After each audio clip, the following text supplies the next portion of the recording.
Congratulations! You are now the proud owner of a new Empisal 4-thread differential feed overlocker. My name is Frida Roo of Empisal, a division of Amalgamated Appliances. This video has been produced to help you become familiar with the features of your overlocker and to understand its full potential.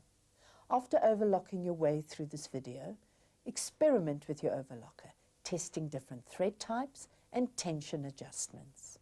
Thank you for purchasing an Empisal. Now let's get overlocking. Put your overlocker on a sturdy, flat surface. Push the foot control plug into the connector socket at the bottom right-hand side of your overlocker. This connects both the power cord and the foot control. The power switch is located at the bottom right-hand side. The same switch controls both power and light. To reveal the free arm, grab underneath the left arm of the overlocker and pull to the left. The free arm is great for overlocking cuffs, trouser legs, or any smaller, hard-to-reach areas. To reattach, slide the black metal tongue found inside the removed bed into the rectangular shape of the free arm. Push until it clicks into place. To open the front cover, push to the right and pull down towards you. To open the left-hand side of your overlocker, simply push the black lever found inside your overlocker. Always be sure to close both the front and side covers before sewing. The hand wheel is located on the right side of your overlocker. Always turn the hand wheel toward you. This is the upper knife. Disengage the upper knife for threading and cleaning purposes only. To disengage, push the knob towards the right and turn it upward until the cutter is in the highest position. The upper knife is sharp, so care should be taken when moving this part. Be sure to put the knife down before sewing. The cutting width dial is located inside your overlocker. You can adjust your cutting width from 4 to 6 millimeters by simply turning the dial according to the type of fabric you're working with. This fine-tune adjustment allows you to achieve the best stitch possible on all fabrics. Your Empisal overlocker comes with a full complement of accessories, including tweezers for threading, screwdrivers and needles. Only use good quality needles in your overlocker. Important parts of this overlocker are made of a special oil-impregnated metal. Therefore, frequent lubrication is not necessary. However, 1 or 2 drops of oil on the moving parts will increase durability. Your Empisal overlocker is very easy to thread. With practice, you'll be able to thread it in a few minutes without having to use any tools. Master the correct threading before starting your first project. Threading must be carried out in the following sequence for total ease of operation. Upper looper, lower looper, right needle, left needle. To begin, extend the thread guide to its highest point. You can use almost any type of thread in your overlocker, but a good quality sewing thread is recommended. Cone thread might be the most economical due to the amount of thread. However, regular spools of sewing thread, large, small or thin, as well as decorative thread, work equally as well. When using large cones of thread, use plastic cone holders. This will help hold the cone of thread in place. For small spools, remove the plastic spool holders and place them directly on the spool pin. Use the spool cap to keep the spool in place and to prevent the thread from catching on the edge of the spool. Now let's thread the overlocker. You'll notice the color-coded diagram on the inside cover of your overlocker. The colors correspond with the loopers and needles.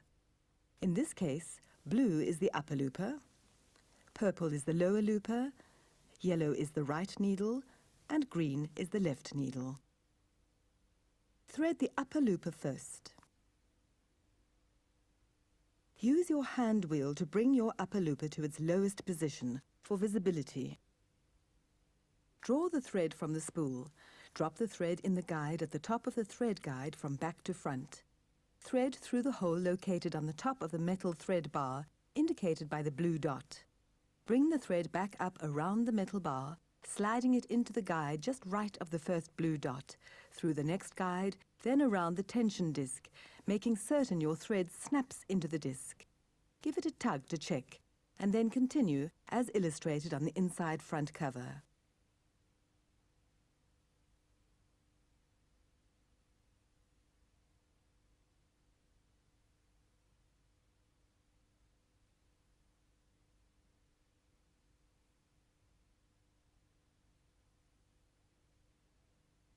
Now let's thread the lower looper. Drop the thread in the guide at the top of the thread guide from back to front. Thread through the hole located on the top of the metal thread bar, indicated by the purple dot.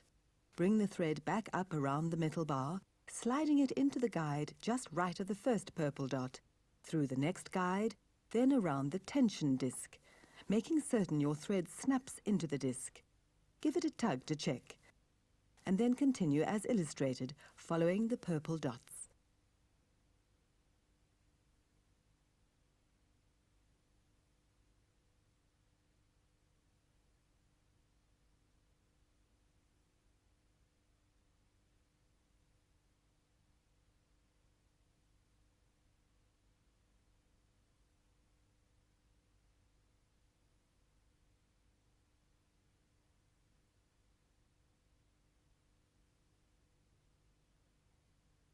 Hook the thread around the lower looper slot from back to front.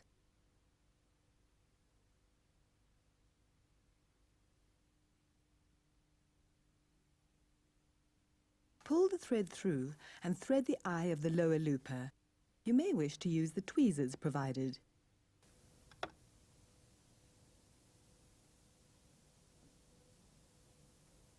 Most important, ensure that the lower looper thread is lying on top of the upper looper.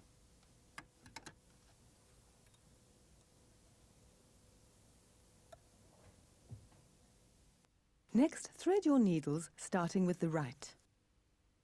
To thread the right needle, raise the needles to their highest positions by turning the hand wheel towards you. Make certain the pressure foot is down. At this point, you may want to disengage your knife. Drop the thread in the guide at the top of the thread guide from back to front. Thread through the hole located on the top of the metal thread bar, indicated by the yellow dot. Bring the thread back up around the metal bar, sliding it into the guide just right of the first yellow dot, then around the tension disc, making certain that your thread snaps into the disc. Give it a tug to check. Pass the thread through the remaining guides for the right needle.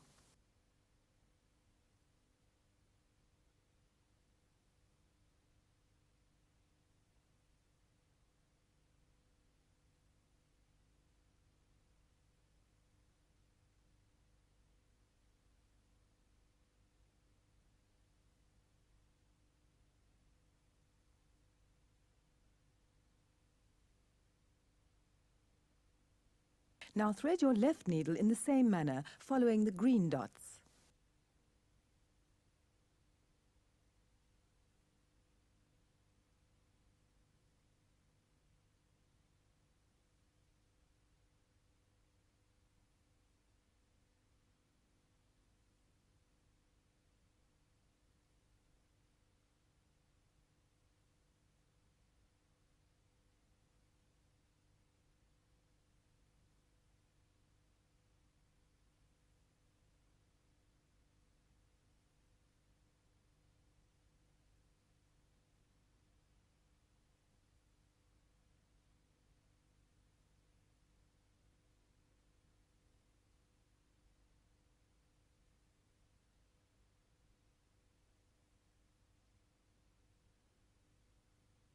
Once complete, remember to lower your knife before sewing. Never sew with your knife disengaged.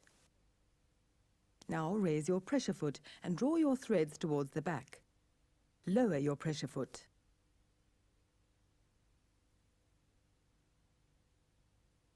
Now that you've successfully threaded your new Empisal Overlocker, let's test sew a forward thread seam and an overcast stitch. But first, close your front and side cover. Always make certain the covers are closed before sewing. For a basic forward thread seam and overcast, set your tensions to the normal tension range. Thread tension will vary according to the type of thread and fabric. In most cases, these tensions will vary only slightly. Turning the tension dial to a lower number gives you less tension, and a higher number, more tension.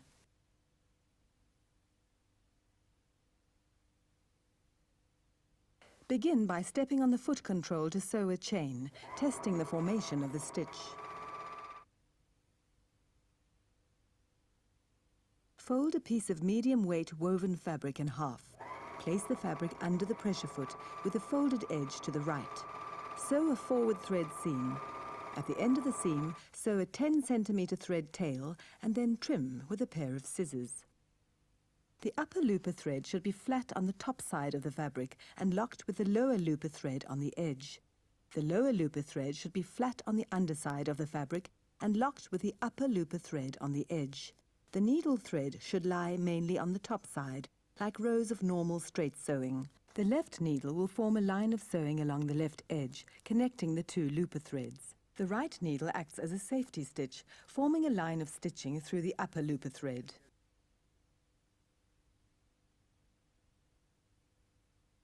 Depending on the type of fabric you are using, you may want to adjust your stitch length. The stitch length lever is located on the left of your overlocker. A normal stitch length for medium weight woven fabric is 2.5 to 3.5 millimeters. The higher the number, the longer the stitch. To practice adjusting the stitch length, set the stitch length to 5 millimeters. Fold your medium weight woven fabric in half. Stitch along the edge. Stop every 5 centimeters to decrease the stitch length. Use a short stitch length, say 2 millimeters on lighter weight fabrics. Longer stitch lengths of 4 to 5 millimeters can be used for specialty techniques and on heavier fabrics. Before proceeding to the next technique, return the stitch length to normal. The stitch width can be changed for different techniques and types of fabric. The cutting width dial is located inside your overlocker. To practice adjusting for a wide cutting width, first disengage the upper knife. Turn the dial counterclockwise or backward. Notice the lower blade moving to the right of the through plate. Put the upper knife back into place. Close the side cover and front door. Fold a medium weight woven fabric and overlock along one edge.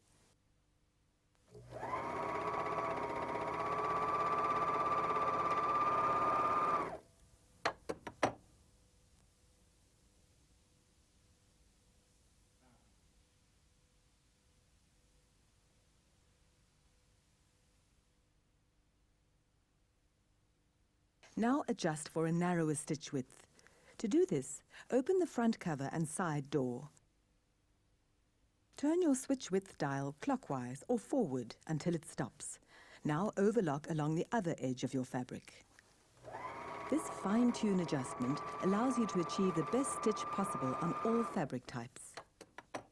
Loosely woven or heavy knit fabrics require a wider width, and lighter weight fabrics require a narrower seam width. To secure the beginning of a seam, fold your medium weight woven fabric in half. Stitch 2 to 3 stitches into the fabric, then stop sewing. Raise your pressure foot. Bring the thread chain around under the pressure foot towards the knife. Lower the pressure foot. Now sew, catching the thread chain in your seam. Cut off the excess chain. To secure the end of a seam, sew 1 stitch off the end of your fabric. Raise your pressure foot, slide your fabric out, flip it over towards you, placing the last centimeter under the pressure foot. Lower the pressure foot. Sew over the previous stitch to lock the seam. Now raise your pressure foot. Slide the fabric to the left, clearing the knife. Lower your pressure foot and chain off. Most ends are secured during garment construction, therefore it is not always necessary to lock ends.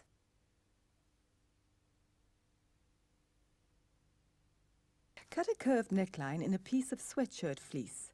Fold the piece of ribbing in half, lengthwise. Place the ribbing on the neckline with right sides together and raw edges even.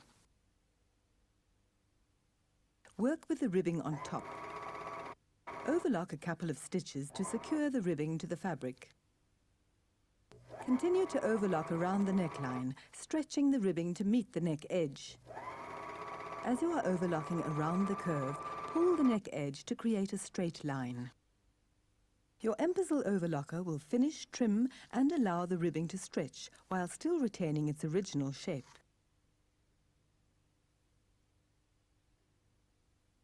Differential feed prevents puckering on lightweight, woven fabrics and